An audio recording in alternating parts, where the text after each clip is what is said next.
नमस्कार, मंडल news bulletin में आपका स्वागत है। आइए पेश करते हैं आज के प्रमुख व मुख्य समाचार। अमरावती शहर की लाइफलाइन समझे जाने वाले रेलवे ब्रिज को तोड़ने का ठेका मुंबई की मध्य एसोसिएट्स कंपनी को 2 करोड़ रुपए में मिला है। कंपनी द्वारा तोड़फोड़ करने की तैयारी पूरी कर ली गई है और लोक निर्माण विभाग की तरफ से इस बाबत एनओसी मिलने का इंतजार किया जा रहा है। संबंधित कंपनी द्वारा इस उड़ान पुल रेलवे पट्टी के ऊपरी हिस्से को तोड़ा जाएगा। राजकमल चौक से रेलवे स्टेशन की तरफ जाने वाले रेलवे ब्रिज के काफ़ी जीर्ण शीर्ण हो जाने से नागरिकों की सुरक्षा की दृष्टि को ध्यान में रखते हुए 24 अगस्त 2025 को आधी रात जिलाधीश के निर्देश पर इस उड़ान पुल को पूरी तरह बंद कर दिया गया था। रेलवे ब्रिज बंद किए जाने के कारण शहर की यातायात व्यवस्था पूरी तरह बिगड़ गई थी और जल्द से जल्द इस ब्रिज का निर्माण किए जाने की मांग होने लगी थी। आखिरकार 6 माह बाद इस ब्रिज के रेलवे के ऊपरी हिस्से को तोड़ने का निर्णय लेकर इसका जल्द से जल्द निर्माण किए जाने का फैसला लिया गया है। गतरोज मनपा मुख्यालय में आयोजित जनसंवाद कार्यक्रम में अपनी शिकायत लेकर पहुंचे गणेश मानकर नामक व्यक्ति के साथ प्रभाग क्रमांक 1 शेगांव राडगांव के पार्षद चंद्रकांत और चंदू खेड़कर की जमकर हुज्जतबाजी हुई थी, जिसकी वीडियो क्लिप भी न्यूज चैनलों सहित सोशल मीडिया पर जमकर वायरल हुई। इस पूरे मामले को लेकर गणेश मानकर द्वारा दर्ज कराई गई शिकायत के आधार पर सिटी कोतवाली पुलिस ने पार्षद चंदू खेड़कर के खिलाफ असंज्ञेय आपराधिक मामला भी दर्ज किया। वहीं अभी इस पूरी घटना को लेकर पार्षद चंदू खेड़कर ने स्थिति साफ करते हुए मामले की पृष्ठभूमि बताई और दावा किया कि गणेश मानकर नामक उक्त व्यक्ति आए दिन कोई न कोई समस्या खड़ी करता रहता है और शेगांव राडगांव परिसर वासियों के लिए शिद्दत बना हुआ है। गत रोज आयोजित जनसंवाद कार्यक्रम के दौरान उस व्यक्ति ने सीधे मंच के पास पहुंचकर मनपा आयुक्त सौम्य शर्मा चांडा के साथ अपमानास्पद व्यवहार करने का प्रयास किया था और टोके जाने के बाद वह झगड़े पर भी उतारू हो गया था। यही वजह है कि उन्होंने आयुक्त के सामने ही उस आदमी को कड़ी लताड़ लगाई थी। उधर दूसरी ओर गणेश मानकर नामक शिकायतकर्ता व्यक्ति ने अपना पक्ष रखते हुए कहा कि शेगांव राडगांव प्रभाग के लेआउट परिसर में विगत कई वर्षों से अतिक्रमण किया जा रहा है, जिसे लेकर कई बार शिकायत करने के बावजूद मनपा प्रशासन ने अब तक कोई कार्रवाई नहीं की। गत रोज वे इसी मुद्दे को लेकर जनसंवाद कार्यक्रम में पहुंचे थे, लेकिन उन्हें देखते ही वहां उपस्थित पार्षद चंदू खेड़कर ने उनके साथ हुज्जतबाजी करते हुए गाली गलौज की थी, जिसे लेकर उन्होंने सिटी कोतवाली पुलिस थाने में शिकायत दर्ज कराई है। मेलघाट क्षेत्र के आदिवासी समुदाय के लिए राज्य सरकार की ओर से होली के पर्व पर बड़ी खुशखबरी दी गई है। होली के अवसर पर राज्य सरकार ने महात्मा गांधी ग्रामीण रोजगार गारंटी योजना के मजदूरों हेतु 67 करोड़ रुपए की निधि मंजूर की है, जिसमें से 28 करोड़ 29 लाख रुपए की निधि मंगलवार को ही मेलघाट क्षेत्र के लिए उपलब्ध करा दी गई और यह राशि सीधे मजदूरों के बैंक खातों में तुरंत जमा भी कराई गई।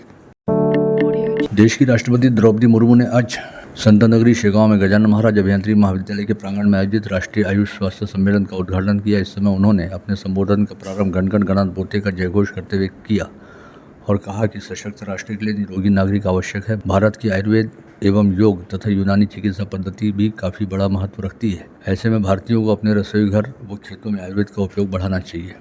राष्ट्रपति द्रौपदी मुर्मू ने संत नगरी में पधारने के बाद सर्वप्रथम संत गजानन महाराज समाधि मंदिर जाकर संजीवन समाधि स्थल के दर्शन किए। वहां की सुंदर व्यवस्था को देखकर उसकी सराहना की। साथ ही राष्ट्रपति ने समाधि के समक्ष नमन करते हुए कहा कि भारतवर्ष ऐसे संतों के कारण पवित्र, पावन व प्रेरक भूमि बना है। मेलघाट निर्वाचन क्षेत्र के विधायक केवल राम काले द्वारा राज्य विधान मंडल के बजट सत्र में धारनी व चिखलदरा तहसीलों में जल जीवन मिशन योजना के आधे अधूरे कामों की ओर सदन का ध्यान दिलाते हुए कहा गया कि आदिवासी बहुल क्षेत्र में जलापूर्ति की समुचित व्यवस्था नहीं रहने के चलते आदिवासियों को गर्मी के मौसम दौरान पानी के लिए दर दर भटकना पड़ता है और बारिश के मौसम दौरान पारंपरिक जल स्रोतों के दूषित हो जाने के चलते क्षेत्र में जलजन्य बीमारियों का संक्रमण फैलता है। इस क्षेत्र में जल जीवन मिशन के कामों हेतु पर्याप्त निधि नहीं मिलने के चलते योजना के 65% से अधिक काम अभी आधे अधूरे पड़े हैं। ऐसे में जल जीवन मिशन के कामों हेतु जल्द से जल्द पर्याप्त निधि उपलब्ध कराई जाए।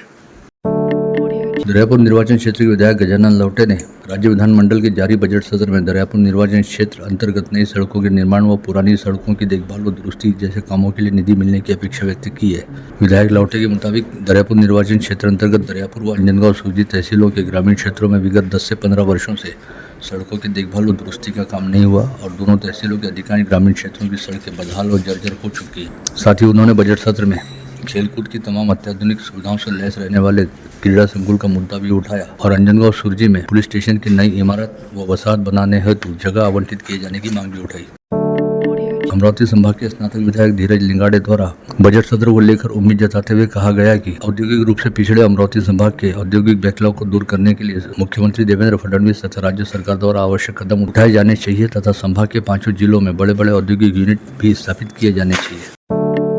राज्य सरकार द्वारा मराठी शालाओं को बंद किए जाने से संबंधित लिए गए फैसले के खिलाफ आज ऑल इंडिया स्टूडेंट फेडरेशन के नेतृत्व तले मराठी शालाओं के विद्यार्थियों व उनके अभिभावकों द्वारा यलगार मोर्चा ले जाया गया, जहां पर सरकार और प्रशासन के खिलाफ जमकर प्रदर्शन किया गया। साथ ही जिलाधीश और राज्य सरकार के नाम ज्ञापन भी सौंपे गए। अमरावती महानगर पालिका में स्वीकृत पार्षद नियुक्त किए गए। शहर के वरिष्ठ विधिज्ञ प्रशांत देशपांडे द्वारा कहा गया कि मनपा के सदन में स्वीकृत पार्षद के तौर पर चुने जाने वाले सदस्य किसी न किसी क्षेत्र में महारत हासिल रखते हैं और अपने अपने क्षेत्र के विशेषज्ञ भी होते हैं, जिनसे यह अपेक्षित होता है कि वे अपनी विशेषताओं का उपयोग सदन का कामकाज बेहतर तरीके से चलाने और शहर के विकास को गति देने के लिए करें। इस बात को ध्यान में रखते हुए वे विधि क्षेत्र से संबंधित अपने ज्ञान, कौशल्य व अनुभव का उपयोग शहर के विकास और बेहतरी के लिए जरूर करेंगे। अमरावती महानगर पालिका के नवनियुक्त स्वीकृत पार्षद एवं पूर्व विदर्भ केसरी संजय तिरथकर द्वारा मनपा का हिस्सा बनने के उपरांत कहा गया है कि विदर्भ में जिस तरह से नागपुर शहर का विकास हुआ है, उसी तर्ज पर विदर्भ क्षेत्र के दूसरे बड़े शहर अमरावती का भी विकास होना जरूरी है, ताकि अमरावती शहर में भी हर तरह की मूलभूत व अत्याधुनिक सेवा व सुविधा उपलब्ध हो सके। यह काम आज़ादी के शताब्दी वर्ष सन 2047 तक पूर्ण होना चाहिए, जिसे ध्यान में रखते हुए अगले 5 वर्षों के दौरान इस विजन को साकार करने हेतु नींव की तैयारी का काम किया जाएगा। युवा कांग्रेस के अमरावती जिलाध्यक्ष राहुल येवले ने आज यहां जारी प्रेस विज्ञप्ति में कहा कि आदिवासी विकास महामंडल द्वारा मेलघाट में मक्का खरीदी के नाम पर आदिवासी किसानों के साथ जालसाजी की जा रही है, जहां के प्रत्येक खरीदी केंद्र पर 500 से 600 आदिवासी किसानों का पंजीयन किया गया है, लेकिन केवल 100 के आसपास किसानों से ही मक्का खरीदी किया गया है। यदि यह गड़बड़ी जल्द बंद नहीं हुई तो इसके खिलाफ तीव्र आंदोलन किया जाए। भारतीय मजदूर संघ ने आज जिलाधीश को प्रधानमंत्री वो देश के श्रम मंत्री के नाम निवेदन देकर सभी सेक्टर में नए श्रम कानून लागू करने की मांग की। इस समय भारतीय मजदूर संघ के स्थानीय पदाधिकारी बड़ी संख्या में उपस्थित थे।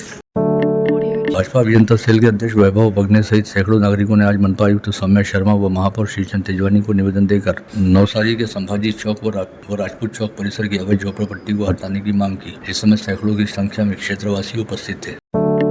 पुरानी अमरावती परिसर स्थित जी बाजार परिसर की श्री छत्रपति शिवाजी महाराज समिति द्वारा आगामी शुक्रवार 6 मार्च के अनुसार मनाए जाने वाले छत्रपति शिवाजी महाराज जयंती महोत्सव के लिए नई कार्यकारिणी की घोषणा की गई, जिसमें भाजपा शहराध्यक्ष नितिन दांडे को अध्यक्ष मनोनीत किया गया। साथ ही मनपा के स्वीकृत पार्षद प्रशांत देशपांडे व पार्षद आशीष अतकरे को स्वागताध्यक्ष बनाया गया।